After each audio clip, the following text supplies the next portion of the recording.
Hello everybody, welcome back here. It's Z-Artwork with another cool video. And today's going to be a tutorial on how to draw fur. So I'm going to show you guys how to draw a fur on a gorilla, a fur above an eye, and just basic wet fur on, say, like a foxtail. So the steps are very simple how to draw fur. Most people have a lot of trouble drawing it, but it's very simple. So let's get into the drawing. The first thing you want to do is you want to do a whole bunch of scratch marks in the uniform direction pointing to your source. So in this case, I'm doing a gorilla and I'm doing a whole bunch of streaks pointing kind of toward the eye and up in a wave-like pattern. That's very simple. You just do a whole bunch of that. And then your next step is you want to blend it. You want to blend it all in so it adds a more of a darkness effect to the fur so it's not completely light and bold. Then your next step is you want to erase parts of it. You want to erase a lot of it. In this case, I'm using a very thin eraser. I recommend getting a thin eraser to still keep your erase marks in the exact same pattern. So make sure you do that. Then we're going to repeat the process, gradually getting darker and gradually erasing more and defined spots. So you'll see I will go over the whole entire thing again with my pencil, but a little bit darker. And now I'm starting to definitely make the wave-like pattern and understand which way it's going to face. Then I'll go over and blend it again. Do the same steps, probably 4 or 5 times till I like it. Just, what you're doing fur, it's always to your liking. You don't need to base it off of, say, a picture you're looking at. Do it to how you like it.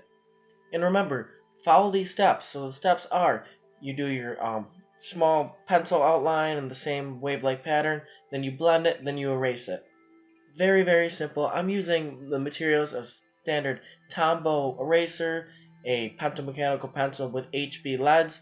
I'm not even using really thick or dark leads. I'm just doing very standard leads, and I'm pressing harder and harder every time.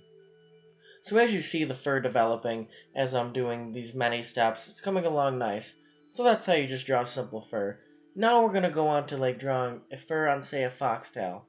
You really want to do this fur more light and not as many pencil lines. So in the last one, you went over constantly a million upon millions of lines, just a whole bunch. Now we're simply doing few lines, and we're gonna keep the same steps, but not as much. We're not gonna really do as much lines, and we don't really need that much blending because we don't have that much lines.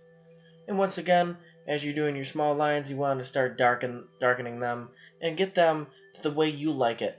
And remember, this is kind of a wet-like fur, so you can have kind of tips at the end of the fur and keep it in that pattern of whatever way your fur is going. In this case, it's the tail, so it's going to be a little bit wavy. Then I'm adding tips on the end of it to add like a more wetness effect.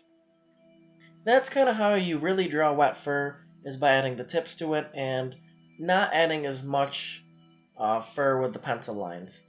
I'm going over it very few times, probably about 4 or 5 times. I'll go do the steps that I've been saying, and I get it to where I like it and how I want it. Always make sure you're doing your fur to where you like it and how you want it, because you cannot go off someone else's drawing and expect it to be the exact same. It's not gonna be when drawing fur. So keep that in mind when you're drawing it. It's very fun to draw fur, but it takes forever. So now we're going to do fur near, say, a simple eye. In this case, I am using very thin strokes with my pencil. I'm not doing long strokes, but I'm keeping them in like the same pattern, the same way. I'm not going circle strokes. I'm doing very tiny strokes in the same way. And now, as I'm going above the fur, like above the eye a little more, my strokes increase just a little bit more. Not much. Remember, it's still very small streaks when you're working above an eye on any type of animal. So, in this case, a cat, I would have to say like some type of bobcat or a jaguar or something cool like that. But I'm just doing very small strokes, and I'm doing those steps over and over again. You do the strokes, then you do the blending, and you do your erase marks. But make sure when you're doing your erase marks, you want to make them very tiny and very thin. You don't want to make big erase marks when you're doing a drawing like this, some fur like this. And also, your blending, go crazy with the blending because you can always erase it. Always can erase it. But if you're going really hard on with your pencil, it leaves marks and it's kind of hard to erase. So as you see here, I'm just repeating the steps over and over again until I like it. And that's basically all with the fur drawing. So I hope this is a pretty cool tutorial on how to draw fur. I did 3 types of fur. Right now I'm doing the cool cat eye fur above an eye. And then I did my gorilla fur. And then also I showed you guys how to draw some wet fur. So as I'm finishing up this piece on the eye, it's very fun to draw. I recommend when you're doing fur videos or any animals, watch this video and learn from it. So I thank you guys so much for watching this video, liking my page, and subscribing. So I hope you all have a great and wonderful day. Thank you so much.